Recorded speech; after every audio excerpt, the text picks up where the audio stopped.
పాఠశాల విద్య రాష్ట్ర విద్యా పరిశోధన శిక్షణ సంస్థ వీడియో కాన్ఫరెన్స్ కార్యక్రమం ద్వారా ఇవాళ నిర్వహిస్తున్నటువంటి లెర్నింగ్ అవుట్కమ్స్ మీద ఉన్నత పాఠశాలల్లోనూ ప్రాథమికోన్నత పాఠశాలల్లోనూ పనిచేస్తున్న స్కూల్ అసిస్టెంట్ ఉపాధ్యాయులకు టెలికాన్ఫరెన్స్ మాధ్యమం ద్వారా ఈరోజు నిర్వహిస్తున్నటువంటి శిక్షణా కార్యక్రమానికి ఉపాధ్యాయులందరికీ స్వాగతం. ఉపాధ్యాయ మిత్రులారా, మనం రాష్ట్ర విద్యా వ్యవస్థలో గుణాత్మకమైనటువంటి విద్యను పెంపొందించడం కోసం ప్రభుత్వం ఎన్నో కార్యక్రమాలని అమలు చేస్తోంది. ఇందులో భాగంగా పాఠశాలలో నాణ్యమైన విద్యను అందించడం కోసం మనం నిరంతర సమగ్ర మూల్యాంకన విధానాన్ని కూడా అమల్లో ఉంచుకుంటూ ఉన్నాం. ఇన్ని ప్రయత్నాలు చేస్తున్నప్పటికీ విద్యలో నాణ్యత ఆశించినంతగా ఉండడం లేదు అని వివిధ స్థాయిల్లో జరుగుతున్నటువంటి సర్వేలు తెలియజేస్తూ ఉన్నాయి. ఈ సర్వేల్లో వచ్చినటువంటి ఫలితాలు చాలా ఆందోళనకరంగా కూడా ఉంటూ ఉన్నాయి. అంటే అసర్ నివేదికలో వచ్చినటువంటి సమాచారం, ఈ మధ్యనే మీరు 2016లో వచ్చినటువంటి అంశాన్ని పరిశీలించుంటారు. దానిలో కూడా 8వ తరగతి విద్యార్థులు కనీసం 2వ తరగతి స్థాయి నైపుణ్యాలను కూడా కలిగి ఉండకపోవడం అన్నది మనం గమనించాల్సినటువంటి అంశం. ఈ అంశాలను దృష్టిలో ఉంచుకుని మానవ వనరుల అభివృద్ధి మంత్రిత్వ శాఖ అలాగే కేంద్ర ప్రభుత్వం ఎన్సీఆర్టీ లెర్నింగ్ అవుట్కమ్స్ అన్నటువంటి ఒక విధానాన్ని అమల్లోకి తీసుకొచ్చింది. ఈ అంశాన్ని దృష్టిలో ఉంచుకుని లెర్నింగ్ అవుట్కమ్స్ అన్నదాన్ని అర్థం చేసుకోవడం కోసం ఇవాళ ఈ టెలికాన్ఫరెన్స్ మాధ్యమం ద్వారా ప్రాథమికోన్నత పాఠశాలల్లోనూ ఉన్నత పాఠశాలల్లోనూ పనిచేస్తున్నటువంటి ఉపాధ్యాయులకు శిక్షణను ఇచ్చేందుకు మిమ్మల్ని అందరినీ ఈ టెలికాన్ఫరెన్స్కి ఆహ్వానించాం. ఈరోజు మొత్తం మీద మనం వివిధ సెషన్స్లో భాష, అలాగే గణితం, సామాన్య శాస్త్రం, సాంఘిక శాస్త్రాల్లో లెర్నింగ్ అవుట్కమ్స్ అనే అభ్యసన ఫలితాలు అనేటువంటి వాటిని నిర్ధారించి ఉన్నారు. ఈ అభ్యసన ఫలితాలు ఎలా ఉంటాయి, వాటి ఆధారంగా బోధనా వ్యూహాలని ఎలా తరగతి గదిలో నిర్వహించాలి, దాన్ని మూల్యాంకనం చేసే సందర్భంలో ఉపాధ్యాయులు ఏ జాగ్రత్తలు తీసుకోవాలి అన్న విషయాలని సెషన్ వారీగా మనం చర్చించే ప్రయత్నం చేస్తాం. ఈ మొత్తం కార్యక్రమాన్ని స్థానికంగా ఉండేటువంటి అక్కడ టెలికాన్ఫరెన్స్ సెంటర్లో మనకి నిర్వాహకులు ఉన్నారు. వారు ఉపాధ్యాయుల హాజరుని కూడా పరిశీలించుకోండి. సెంటర్కి నిర్దేశించినటువంటి ఉపాధ్యాయులు ఎంతమంది, ఇవాళ ఎంతమంది హాజరయ్యారు అన్నదాన్ని చూడండి. హాజరు వివరాలని రాష్ట్ర కార్యాలయానికి తెలియజేయాల్సినటువంటి అవసరం కూడా ఉంది. ఉపాధ్యాయ మిత్రులారా, లెర్నింగ్ అవుట్కమ్స్ లేదా అభ్యసన ఫలితాలు అని పిలువబడినటువంటి ఈ అంశం మనకి ఇప్పటికే పాఠశాలల్లో అమల్లో ఉన్నటువంటి విద్యా ప్రమాణాల దృష్ట్యా మాట్లాడుకోవాల్సి వస్తుంది. విద్యా ప్రమాణాలు ఆధారంగానే మనకి పాఠ్యపుస్తకాలు రూపొందాయి. ప్రతి తరగతికి కూడా నిర్ధారిత ప్రమాణాలని ఆయా సబ్జెక్టుల్లో నిర్దేశించినటువంటివి మీరు పాఠ్యపుస్తకాల విషయ సూచికల్లోనూ ఉపాధ్యాయుల సూచనల్లోనూ గమనించి ఉంటారు. ఒక పాఠ్యాంశాన్ని బోధించడానికి కొన్ని నిర్ధారిత ప్రమాణాలను మనం ఉంచుకుంటున్నాం. ఆ ప్రమాణాల సాధన అన్నది చాలా అవసరం. ఈ ప్రమాణాలను సాధించిన తర్వాత నెక్స్ట్ అంశంలోకి వెళ్ళడం అన్నది కూడా మనకు కనిపిస్తుంది. ఈ విషయాలన్నింటినీ మనం పూర్తిగా అర్థం చేసుకోవడానికి, అభ్యసన ఫలితాలు అన్నవి నిర్దేశించినటువంటి అంశాన్ని తెలుసుకోవడానికి, వాటిని ఎలా తరగతి గది బోధనాభ్యసన ప్రక్రియలో ఉపయోగించాలో పరిశీలించుకోవడానికి, వాటిని మూల్యాంకనం చేయడానికి కూడా మనం బాధ్యత తీసుకోవాల్సినటువంటి అవసరం ఉంది. ఈ సందర్భంలో మనకి విద్యా హక్కు చట్టంలో కూడా అభ్యసన ఫలితాలని జత చేశారు. విద్యా హక్కు చట్టంలోకి అభ్యసన ఫలితాలను కలపడం ద్వారా ఒక తరగతికి సాధించాల్సినటువంటి ప్రమాణాలను విద్యార్థులందరూ సాధించేలాగా చూడడం ఉపాధ్యాయుని యొక్క బాధ్యతగా మారింది. అంటే ఇవాళ ఉపాధ్యాయుడు నిర్వర్తిస్తున్నటువంటి పని ఒక చట్టబద్ధమైనటువంటి కార్యక్రమంగా మారింది. తప్పనిసరిగా విద్యార్థులందరిలో కూడా ఆ ప్రమాణాలు రావాల్సినటువంటి అవసరం ఉందన్నమాట. ఈ అంశాలన్నీ దృష్టిలో ఉంచుకుని ఈ విషయాలను మనం చాలా క్షుణ్ణంగా ఇవాళ పరిశీలించేటువంటి ప్రయత్నం చేద్దాం. భాష ఉపాధ్యాయులు, అలాగే గణిత ఉపాధ్యాయులు, సైన్స్ ఉపాధ్యాయులు, సాంఘిక శాస్త్ర ఉపాధ్యాయులు వారి సెషన్స్లో ఈ అంశాలను తెలియజేస్తారు. అందరూ ఉపాధ్యాయులు అన్ని విషయాలను ఇవాళ తెలుసుకోవాల్సినటువంటి అవసరం ఉంది.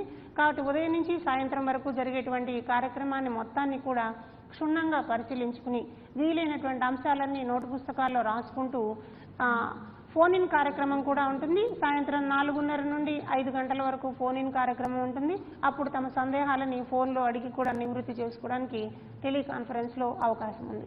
కాబట్టి ఉపాధ్యాయ మిత్రులందరూ సంసిద్ధులై ఈరోజు జరిగేటువంటి కార్యక్రమంలో పూర్తి స్థాయిలో పాల్గొనవలసిందిగా సమర్థవంతంగా అంశాన్ని అర్థం చేసుకుని తరగతి గది నిర్వహణలో తమ వంతు బాధ్యతని పూర్తి స్థాయిలో నిర్వర్తించాలని చెప్పి కోరుకుంటూ అందరినీ ఈరోజు టెలికాన్ఫరెన్స్ కార్యక్రమానికి మరొకసారి స్వాగతిస్తున్నాం. ప్రాథమికోన్నత ఉన్నత పాఠశాలల్లో పనిచేస్తున్నటువంటి తెలుగు, గణితం, విజ్ఞాన శాస్త్రం, సాంఘిక శాస్త్రం బోధిస్తున్నటువంటి ఉపాధ్యాయులకు ఈ రెండవ సెషన్కి స్వాగతం, సుస్వాగతం. ఉపాధ్యాయ మిత్రులారా, మనం ఈరోజు ఈ కార్యక్రమంలో లెర్నింగ్ అవుట్కమ్స్ గురించి తెలుసుకునేటువంటి ప్రయత్నం చేస్తున్నాం.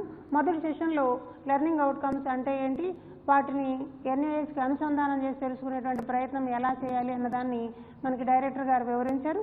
ఈ రెండవ సెషన్లో మనం దేశవ్యాప్తంగా పరిశీలించబోతున్నటువంటి పిల్లల సామర్థ్యాలను దృష్టిలో ఉంచుకున్నప్పుడు అభ్యసన ఫలితాలకి విద్యా హక్కు చట్టానికి ఏ విధంగా అనుసంధానం చేశారు, విద్యా హక్కు చట్టానికి చట్టబద్ధమైన సందర్భంలో ఈ అభ్యసన ఫలితాలని మనం ఎలా అర్థం చేసుకోవాలి, అలాగే వివిధ రకాల సర్వేలు మనకి పిల్లల పనితీరుని, పిల్లలకి సామర్థ్యాల్లో ఎలాంటి ప్రగతి కనిపిస్తుంది అన్నటువంటి విషయాలను కూడా రెండవ సెషన్లో మనం పరిశీలిద్దాం. దాని ఆధారంగా మన కార్యాచరణ ప్రణాళిక ఎలా ఉండాలి అన్నది కూడా నిర్ణయించుకోవడానికి అవకాశం వస్తుంది. ఈ విషయాలను మనకు తెలియజేయడం కోసం రాష్ట్ర విద్యా పరిశోధన శిక్షణ సంస్థలో ప్రొఫెసర్గా పనిచేస్తున్న డాక్టర్ పాండురంగ స్వామి గారు ఉన్నారు. ముందుగా వారిని పరిచయం చేసుకుందాం. సార్ నమస్తే. సార్ ఇప్పుడు ఈ శిక్షణ కార్యక్రమం సార్ తెలుగు, గణితం, సాంఘిక, సామాన్య శాస్త్రాలు బోధిస్తున్నటువంటి స్కూల్ అసిస్టెంట్ ఉపాధ్యాయులు ఉన్నారు. సార్ అభ్యసన ఫలితాలను దృష్టిలో ఉంచుకున్నప్పుడు ఎలాంటి ప్రక్రియలను ఉపాధ్యాయులు తరగతి గదిలో చేపట్టాలి, ఇప్పటి వరకు జరుగుతున్నటువంటి సర్వేలు ఎలాంటి సమాచారాన్ని తెలియజేస్తున్నాయి, దాని ఆధారంగా ఉపాధ్యాయులు ఎలాంటి బాధ్యతాయుతమైనటువంటి వృత్తి చేయాల్సి ఉంటుందో తెలియజేయమని కోరుతున్నాను sir. Thank you Ramesh. Good morning to all the teachers across the state. Today, I would like to discuss two issues. One is learning outcomes and national achievement survey. These are the two issues or two topics that I want to discuss with you in detail. First of all, learning outcomes. After that, I want to discuss national achievement survey. ఈ learning outcomes అన్నటువంటి ఈ new topic లేదా new terminology for the past 4 months చాలా వైరల్గా మనం చూస్తున్నాం. అంటే national achievement survey, అదేవిధంగా లెర్నింగ్ అవుట్కమ్స్ అన్నటువంటి టూ ఇష్యూస్ ఫీల్డ్ ఆఫ్ ఎడ్యుకేషన్లో ఫ్రమ్ ద ఫిబ్రవరి 2017 నుంచి మనము వింటూ ఉన్నాం. Most of the teachers are aware about learning outcomes that they are introduced in the constitution. In the same way NAS is going to conduct across the nation in all the districts. That is the second issue. So before that మనము ఈ learning outcomes అన్నటువంటి దాని గురించి మాట్లాడుకోవాలి అనే సందర్భంలో మీ అందరికీ తెలుసు, you are all aware that right to education act, that is act 35 of 2009, right to education, it is being implemented from the year 2010. So అప్పటి నుంచి 2-3 అమెండ్మెంట్స్ వచ్చాయి. అయితే ఈ మధ్యకాలంలో ఫిబ్రవరి 20 తారీఖున 2017 రోజు ఒక ఎక్స్ట్రాడినరీ గజెట్ ద్వారా గవర్నమెంట్ ఆఫ్ ఇండియా ఈ యాక్ట్కు ఒక మేజర్ అమెండ్మెంట్ చేసింది. ఈ మేజర్ అమెండ్మెంటు, ఈ సవరణ ఏమంటే, నంబర్ 1, ఈ యాక్ట్ రూల్ 23లో, యాక్ట్ 2009లో రూల్ 23లో 2 issues ఆర్ యాడెడ్, ఇంక్లూడ్ చేశారు, కలిపారు. Number 1, preparation of learning outcomes for elementary stage. Number 2, giving proper guidelines for implementation of CCE. These are the 2 aspects that are included in RTA Act 2009 by extraordinary gadget amendment తో ఇవి వచ్చాయి. So ఎప్పుడైతే ఈ learning outcomes then CCE ఈ 2 అంశాలు చేర్చారో ఒక teacher accountability బాగా పెరిగింది. గతంలో we have not spelled out what exactly a child has to learn in a particular class or in a particular level of education. అయితే ఈ యాక్ట్లో ఈ లెర్నింగ్ అవుట్కమ్స్ ఎప్పుడైతే యాడ్ చేశారో ఎలిమెంటరీ స్థాయిలో class 1 to class 8 in all subjects ఈ learning outcomes అన్నటువంటి వాటిని యాడ్ చేయడం జరిగింది. తదనుగుణంగా ఉపాధ్యాయుడు వాటిని సాధించే ప్రయత్నం చేయవలసింది. So in accordance with the amendment made by the government of India, Government of Andhra Pradesh also is going to add these 2 issues in the implementation rules of 2010, APRT Act 2010, which is issued, GO number 14, which is issued in 22nd February 2011. Point number 25 లేదా rule number 25లో same learning outcomes implementation of సిసిఈని మనము add చేయడం జరిగింది. అది GO త్వరలో వస్తుంది. మనకు చాలా కాలంగా ఒక డౌట్ ఉంది, సిసిఈ అన్నటువంటి చాలా కష్టము, దీన్ని తీసేస్తారు, సిబిఎస్ఈలు కూడా తొలగించారు, so it is going to be wind up or squash అనేటువంటి ఒక ఐడియా మనకు లేదా ఒక డిబేటు, ఒక రకమైనటువంటి కన్ఫ్యూజన్ ఉండేది. అయితే ఈ యాక్ట్లో ఎప్పుడైతే ప్రాపర్ గైడ్ లైన్స్ ఇష్యూ చేయమన్నాడో ఇంప్లిమెంటేషన్ ఆఫ్ సిసిఈకి, దీన్ని ఇంకా సిస్టమేటిక్గా సిసిఈని ఇంప్లిమెంట్ చేయాల్సిన అవసరం ఉంది. అంటే ఒక కంటిన్యూస్ కాంప్రహెన్సివ్ ఇవాల్యుయేషన్ ద్వారానే చైల్డ్ యొక్క performance time to time measure చేయడానికి వీలవుతుంది. It is a child friendly evaluation అనే ఉద్దేశంతో ఈ యాక్ట్లో ఈ రెండు అంశాలు చేర్చడం జరిగింది. So number 1, learning outcomes from class 1 to class 8, that is up to elementary education, and the second one is implementation of CCE with better guidelines. So government issued instructions to prepare SCERT and NCERT to prepare proper guidelines for implementation of these two. So in accordance with this, మనకు ఇంకా ఈ ఎందుకు ఈ learning outcomes యొక్క importance ఏంటి, ఎందుకు ఈ పని చేయాల్సి వచ్చింది, ఎందుకు దీన్ని అకౌంటబుల్గా మార్చారు అనేటువంటి దాన్ని మనము డిస్కస్ చేసేటువంటి ముందు let us examine the history of education. You are all aware that Article 45 of Indian Constitution బాధ్యత ఇవన్నీ హైలైట్ చేయడం జరిగింది. సో ఇవాల్యుయేషన్ ప్రొసీజర్ మార్చమన్నది, టెక్స్ట్ బుక్ రైటింగ్ స్టైల్ మార్చమన్నది, బోధనా విధానం కూడా మార్చమన్నది. సో అల్టిమేట్గా NCF 2005 and RT 2009 they are concentrating on quality. ఇక్కడ మనము ప్రధానంగా ఒక అంశం చూసినట్లయితే, గతంలో ఇప్పుడు 70 ఏళ్ల కాలంలో వీ ట్రైడ్ అవర్ బెస్ట్, ఒక 40 ఏళ్ల కాలము యాక్సెస్ పెంచడానికే కష్టపడ్డాం. తర్వాత కాలంలో క్వాలిటీ మీద కాన్సన్ట్రేట్ జరిగింది. దానికి there are different reasons. If you can observe recent GEM global educational monitoring report, GEM report 2015 చూసినట్లయితే అక్రాస్ ద వరల్డ్ ఈ జెమ్ రిపోర్ట్స్ వస్తుంటాయి. మన ఇండియా రిపోర్ట్ జెమ్ రిపోర్ట్ చూసినట్లయితే global education monitoring report 2015 envisages that we have gain impressive enrolment, access కూడా ఇంప్రెసివ్గా బాగా పెంచుకున్నాం. అయితే there is no impressive gain in quality అని ఈ రిపోర్ట్ చెప్తుంది. అంటే క్వాలిటీలో ఆశించినంత ఇంకా పెంచుకోలేదని చెప్తూ ఉంది. సో ఇక్కడ ఈ జెమ్ ఏం చెప్తుందంటే we have to concentrate on quality. So quality remains poor అని చెప్తుంది ఈ GEM report. So you are all aware, ASER report అదే చెప్పింది. మీరు ASER report 3rd class, 5th class, 8th class తీసుకున్నట్లయితే 8th class students are not able to read 5th class textbook, 8th class students are not able to solve the problems of 5th class mathematics అని చెప్తున్నాయి. ఇవన్నీ మనకు తెలుసు. అదేవిధంగా అసర్ ఒక agency, private agency, దాన్ని నమ్మడమే కాకుండా మనకు నేషనల్ లెవెల్లో నాస్ జరుగుతుంది, national achievement survey for class 5th, class 3rd, class 8కి ఇంతవరకు జరుగుతూ వచ్చింది. అయితే ఈ నాస్ అన్ని పాఠశాలలో జరగలేదు, అన్ని జిల్లాల్లో జరగలేదు, selected districts in the state జరిగింది. సో అదేవిధంగా ఈ నాస్ రిపోర్ట్ కూడా మనకేం చెప్తుందంటే our achievement levels are far below the national average. జాతీయ సరాసరి సాధన కంటే మన సరాసరి మార్కు అన్ని సబ్జెక్టుల్లో, అన్ని కేటగిరీస్లో మరి చాలా బిలో నేషనల్ యావరేజ్ ఉంది అని చెప్తున్నాయి. అంటే దీన్ని బట్టి మనకేం తెలుస్తుందంటే క్వాలిటీ పరంగా we have to struggle hard. మనం చెప్పడమే కాకుండా JRM report on SSA also envisaged. Still we have to work for the quality of education. We have to improve our strategies to improve the quality of education.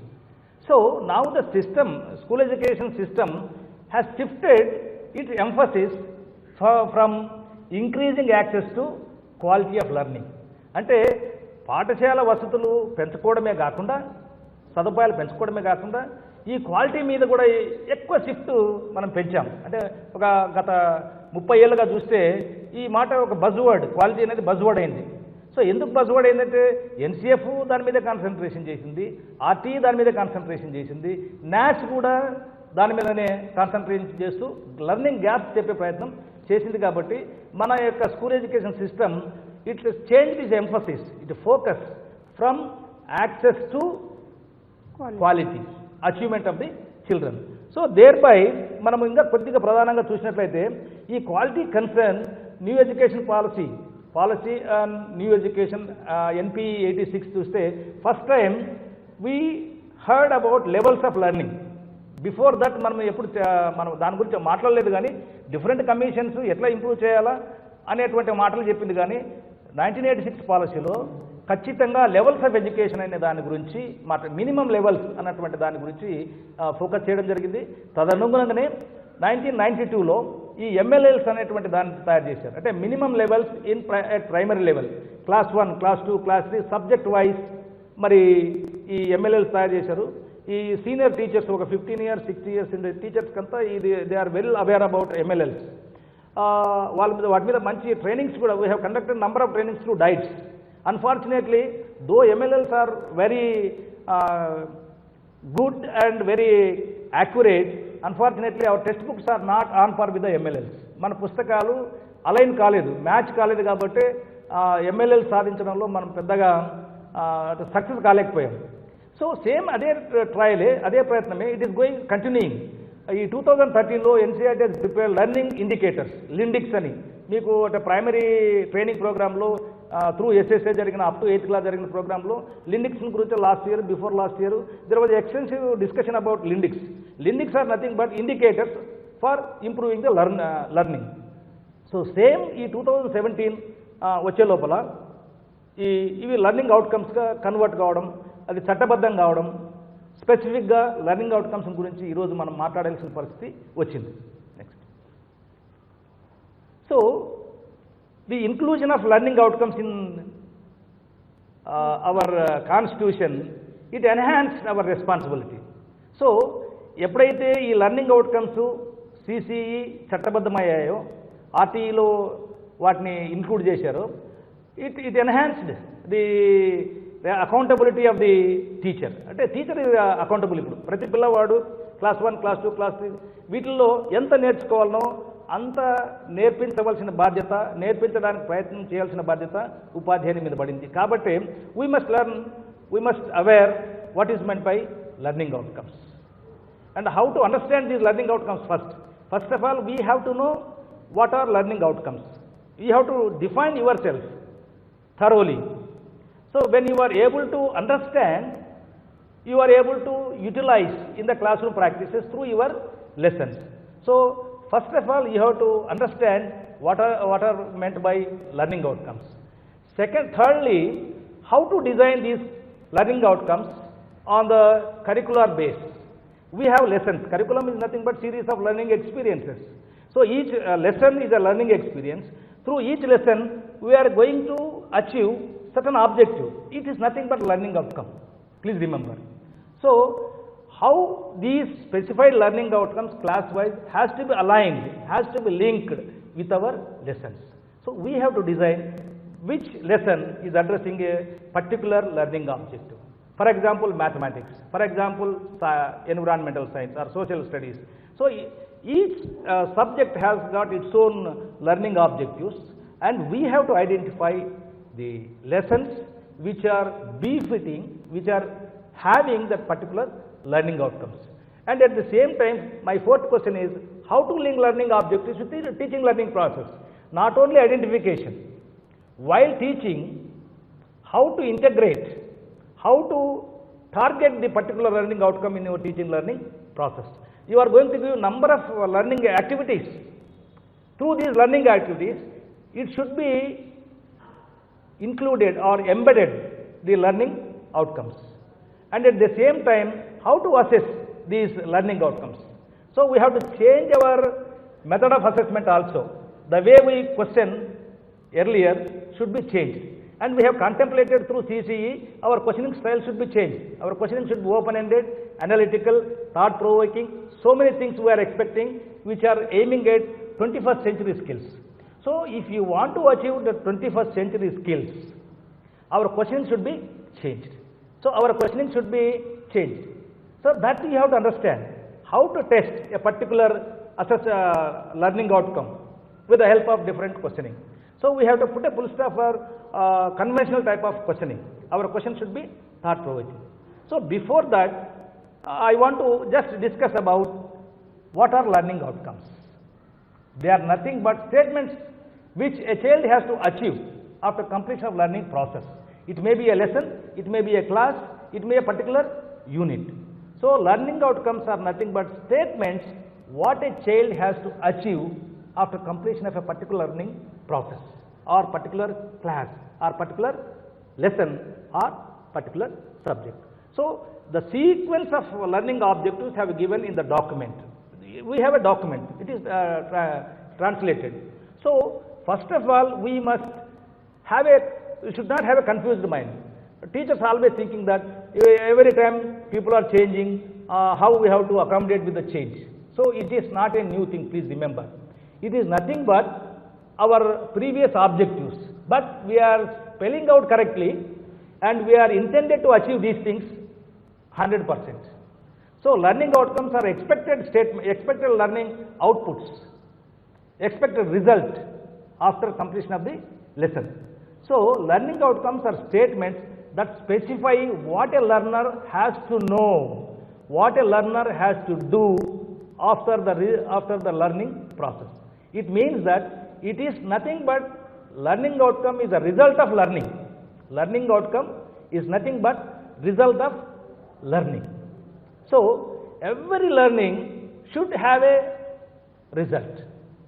So it means that we have to be very careful in our teaching what we are to achieve through our particular lesson or particular objective. So learning outcomes are explicit description what a child should learn, what a child should understand, what a child should gain through our teaching learning process. Next. So what are we doing about these learning outcomes? Government of India through NCERT has developed a module.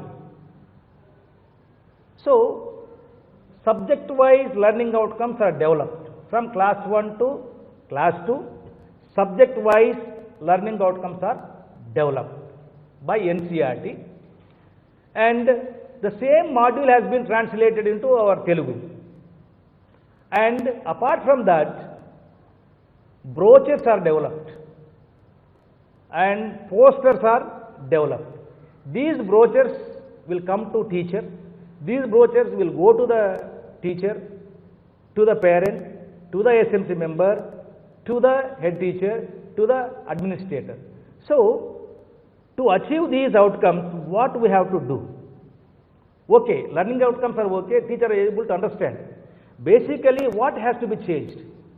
If you want to achieve learning outcomes, the base, that is teaching. For all achievement, teaching is a base. So there is a tremendous change. There must be a tremendous change in our teaching learning process. The particular teaching learning process which we are practicing is no doubt 90% teacher centered. We have to put a full stop for teacher centered teaching methodology. Naturally, off chalk, off talk. కొంత మాట్లాడతాం, కొంత board మీద రాస్తాం, దాన్నే మనం teaching అనుకుంటున్నాం. So that kind of attitude must be changed. What kind of learning process we are expecting? As indicated by RTE, child should have a place in learning process. Child should be centered. So child should give importance to learning process. It means that we need child-centered pedagogy. విద్యార్థి కేంద్రీకృతమైనటువంటి బోధనా విధానాలు కావాలి. అవి ఏంటంటివి అన్నటువంటి మనం గతంలో బాగా clear, we are already advanced. Andhra Pradesh, we have given number of training programmes how to involve train. Constructivism మీద మనము we have given lot of training, discourse, constructivism, child centred pedagogy, projects, assignments, రకరకాలుగా మనము ఆల్రెడీ వీ హ్యావ్ చేంజ్డ్. అయితే వాటిని మనం explain చేయాల్సిన అవసరం ఉంది, వాటి మీద ఎక్కువ ఎంఫసిస్ చేయాల్సిన అవసరం ఉంది. So every teacher should change their teaching learning process. So how to change is very, very important. You have to decide. Though we contemplate number of teachers, they are teaching in their own style, but it is unscientific. What is scientific? We have to teach in accordance with the objectives, that is learning outcomes. So for that, you have to reduce your work. You must act as a facilitator. Let the child do something, let the child perform, let the child do some activities. So when the child is allowed to participate, all sense organs will work together. When most of the sense organs are work together, child can gain more knowledge. They will apply more. They will utilize more. So that kind of pedagogy you have to devise. I may be giving 2 or 3 examples, but you as a classroom teacher, you have to design how you have to involve the child in learning process. That is very, very important. That you have to give more importance to the child. And reading technology like ICT. ICT is a very common technology across the world, across the country, even our state also, even our home also. We are using number of ICT. ICT is a broad term where we can add many things: computer, LCD projector, CD, TV, different things, digital things. So you are using Android phone. It is nothing but a kind of ICT instrument. So how to use ICT in the classroom to improve the learning of the child? Wherever possible, government is giving number of facilities for the schools. Under RMSA, most of the schools are getting so many facilities today. For example, library books, we are not using the library books. If you want to develop the library language skills, a child has to read beyond the textbook. You should not completely depend only on textbook. They should read the other material. So we are giving unforeseen passages, unknown passages are giving for reading comprehension. How the child will get the experience? If you can give library books, if you allow the child to go to the library to view new books, they will get a lot of ideas. So utilization of library is very, very important. According to our DICE, there 90% of the schools are supplied with books. It may be through SSA or it may be through RMSA. Number of books are pumped. Lot of money is pumped. For example, high schools, for the past 5 years, nearly 3 to 4 lakhs money was given to each school under RMSA. So why this money is giving? To improve your teaching learning process and to give certain facilities to the children. So library books is one of the component and laboratory is another component. So money has been pumped. It is your duty. Your head teacher and teachers has to plan how to utilize this money for teaching learning process. So our teaching learning process should be changed tremendously. Revolutionary change is required. చాలా విప్లవాత్మకమైన మార్పు రావాల్సింది మన teaching learning ప్రాసెస్లో. అప్పుడు మాత్రమే మనం ఈ లెర్నింగ్ ఆబ్జెక్టివ్స్ని సాధిస్తాం. సో మనకు ఒక రకమైనటువంటి చేంజ్ తప్పకుండా రావాలా, బాధ్యత పెరిగింది. It will be questioned because మనం ఓరియంటేషన్ ఇవ్వబోతున్నాం పాలసీ మేకర్స్కి. All teacher educators will be given training on this learning outcomes, because these teacher educators are responsible for teacher in-service teacher training as well as pre-service teacher training. So they are the pivotal people who are involving the in-service training programs. And teachers also will give not only this kind of training program, in future, in near future, within 2 or 3 months, every teacher will undergo under this learning outcomes training program. So at mandal level, it may be divisional level, different programs will be organized. So parents also, they will be aware. SMC members also will be given orientation, slight orientation. So we want to take up orientations to improve the situation of learning. So what efforts we have do so far? SCERT has translated the module developed by NCERT into mother tongue. This module will reach every school through SSA. SSA will print and supply these learning outcomes module to all the schools. It may be, if it is a bigger, a school is bigger, 2 more copies will be supplied. So it is the responsibility of the SSA and Government of Andhra Pradesh to disseminate these books, to supply these books to all schools. And dissemination of brochures to all teachers, head teachers, parents, SMC members, SMDC members, educational officers. Everybody will get a short form of brochure, information leaflet we can say. So ఒక రకమైన కరపత్రం అనుకోండి. ఈ కరపత్రం అందరికీ చేరుతుంది. ఈ కరపత్రంలో ఏముంటుంది? Short form of MLLs, learning outcomes, subject wise ఏం విద్యార్థి నేర్చుకోవాలా పర్టికులర్ క్లాస్లో అనేది ఉంటుంది. అది అందరికీ చేరుతుంది. తర్వాత పోస్టర్స్ కూడా డెవలప్ అయ్యాయి. గవర్నమెంట్ ఆఫ్ ఆంధ్ర NCERT పంపించింది. దాన్ని కూడా మేము తెలుగులో ట్రాన్స్లేట్ చేస్తున్నాం. సో ఈ posters should be pasted, hanged in every classroom. For example, if it is a classroom of 1, there should be learning outcomes of class 1, mathematics, Telugu, English. If it is 8th class, there must be 4, English, Telugu, mathematics, social science and Hindi. So all subject learning outcomes should be hanged or should be displayed in the classroom. Even as a notice board in the premises of the school also, these posters has to be pasted or hanged. So in that way we want to propagate the responsibility of teacher, and at the same time you have to give awareness to the child.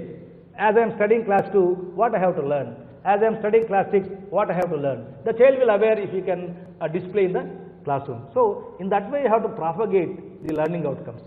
Next, the coming NAS. Why I am saying important? Learning outcomes are very important because the future NAS, National Achievement Survey, will be based on the learning outcomes.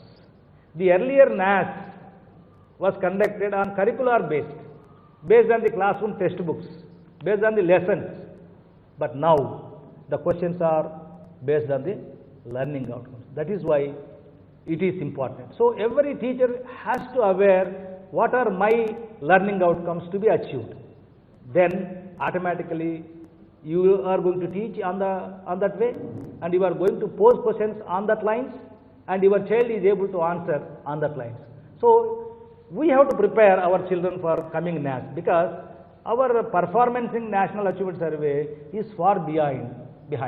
We have to improve our situation. So if you want to improve the situation, first of all you have to aware what kind of learning objectives I have to bear in mind, what kind of learning outcomes I have to bear in mind, how I have to teach. Next. So just I want to give a brief background about NAS. NAS is not new. Most of the teachers may not be aware about NAS, National Achievement Survey. National Achievement Survey is being conducted from 2000 and 2001 academic year.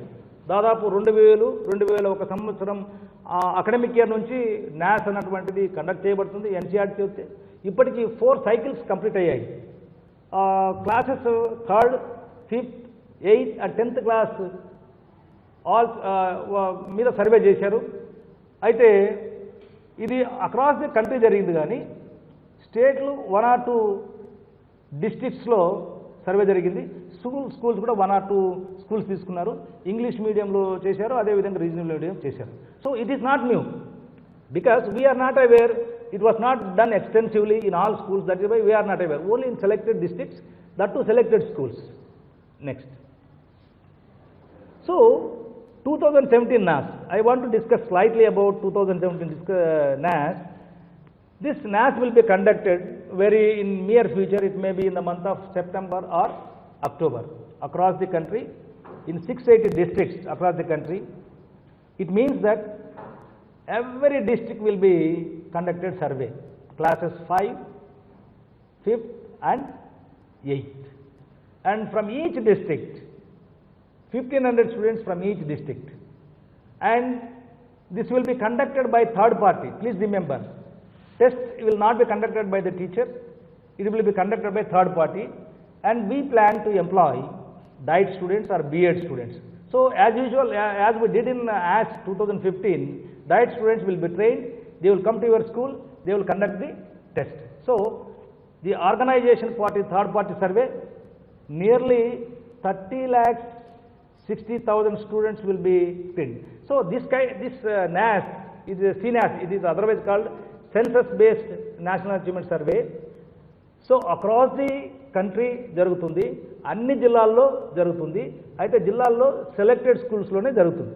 ఏ స్కూల్లో జరుగుతుంది అని we cannot say. That will be decided by government of India, NCERT. They will give us sample schools, in sample media also. In all mediums it may be Telugu, English, in our case Urdu, it may be Kannada, it may, all schools will be covered on random sampling base or quota sampling base. So we must be aware that shortly there is a NAS. Next. So what we are expecting from the NAS? Why generally people are thinking that NAS is conducting to know the performance of the child. This NAS is not to say X child is in this position, Y district in the position, X state ఈ జిల్లా ఈ స్థాయిలో ఉంది, ఈ రాష్ట్రం దానికోసం కాదు NAS. NAS wants to identify the learning gaps. That is very, very important. So through survey, which children are not able to write particular questions, which kind of questions are not attempted by the students, how many students are wrote correctly. So with this test, our basic intention is to identify the learning gaps. When we identify the learning gaps, automatically it will be reflected in the teaching learning process. It will be taken as a token in the training programs. So training programs, future training programs will be developed based on the learning gaps. And as we are conducting the test district wise, today after this NAS, each district will have a different kind of orientation. Earlier, so far, state లెవెల్లో మనం ఒక common training programme చేసాం, అందరికీ ఒక రకమైన training ఇచ్చాం. So ఇప్పుడు ఆ విధంగా ఉండదు. ఏ డిస్ట్రిక్ట్లో ఏ లెర్నింగ్ గ్యాప్స్ ఉన్నాయి వాటి మీదనే, ఏ సబ్జెక్ట్లో గ్యాప్స్ ఉన్నాయి, ఏ టాపిక్లో గ్యాప్స్ ఉన్నాయి వాటి మీదనే ట్రైనింగ్ రాబోతుంది. అంటే మనము we want to identify the learning gaps. So how to fill the learning gaps with the help of teacher through training programme. Teaching learning ప్రాసెస్లో what kind of changes we have to brought in. So we are expecting a lot from the immediate feedback to the administrators, immediate feedback to the teachers about their learning process, teaching learning process. So this NAS, this survey is aiming at improving the quality. When we identify the gaps, automatically we can take up the remedial things, remedial work. Thereby we can improve the learning process. So our basic expectation is improvement of the quality. Next. So as I said just now, NAS is a intervention. This survey is a kind of intervention. A survey is identifying the outcomes which are not able to identify, strengthening the capacity of the teacher training programs, technology as a tool for intervention of training packages. So involvement of stakeholders in all the system of education. NAS and LVOs, we are blending together at national level. National level లో learning outcomes ఎలా ఉన్నాయి, మనము ఏ స్థాయిలో ఉన్నాం, children ఏ స్థాయిలో ఉన్నారు అనే దానికోసం ఈ NAS కండక్ట్ చేస్తుంది. నెక్స్ట్. సో ఇక్కడ NAS తీసుకుంటే మనము ఇప్పుడు CNAS, సెన్సస్ బేస్డ్ NAS, ఇది వరల్డ్ లార్జెస్ట్ సర్వే అవుతుంది.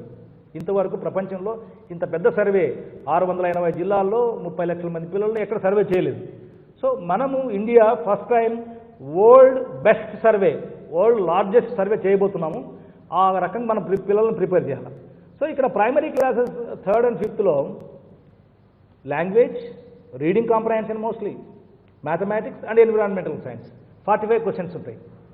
So objective type of questions ఉంటాయి. ఇక్కడ మనం 8th క్లాస్కి వచ్చే లోపల English, that is language, Telugu ఉంటుంది, తర్వాత మ్యాథమెటిక్స్ ఉంటుంది, సోషల్ స్టడీస్ అండ్ సైన్స్ ఉంటుంది. సో ఎన్విరాన్మెంటల్ సైన్స్ ప్రైమర్లో ఇక్కడ సైన్స్, సోషల్ అంటాం. So 4 areas, 15 questions is total 60 questions, multiple choice, single stroke, 2 hours examination. We want to identify the gaps. That is the intention. So every teacher should aware what kind of learning objectives are there, learning outcomes are there, how it has to be tested, what kind of questions we have to prepare. So now we have to think about questioning also rigorously.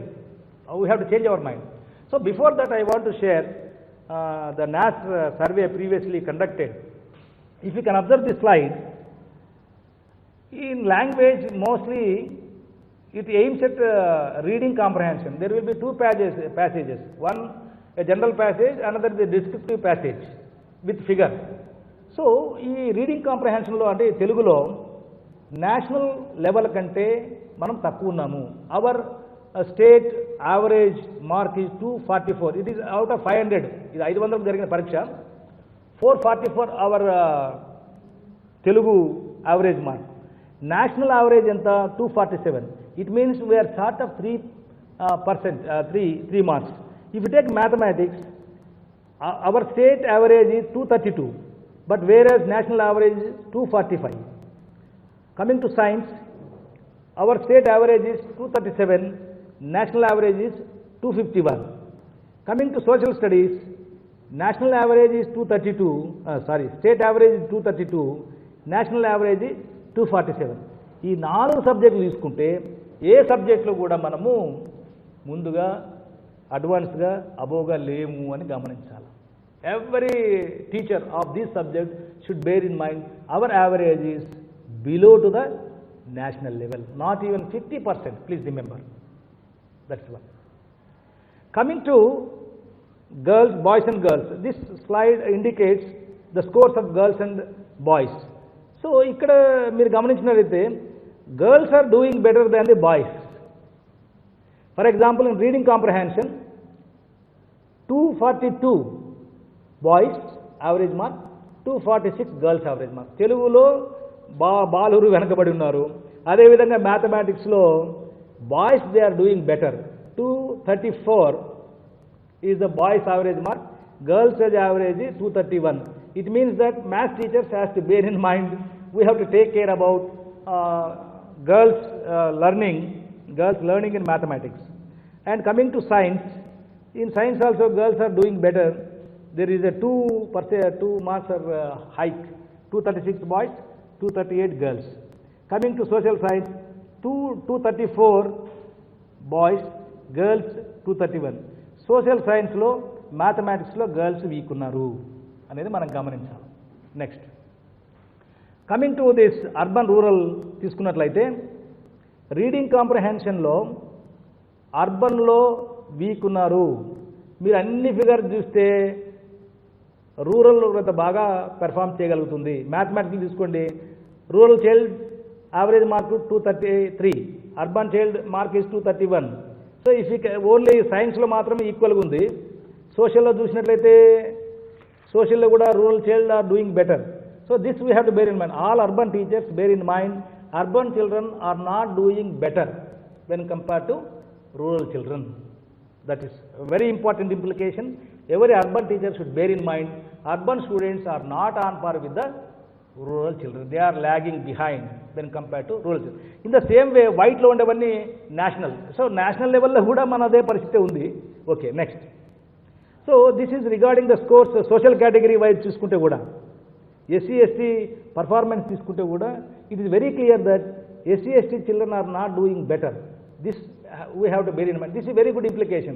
From time memorial, we are paying lot of attention, but our teaching learning, during the teaching learning process, every teacher should bear in mind these groups are not doing better and how to improve these people. That is very, very important. So these are the implications that we have to bear in mind.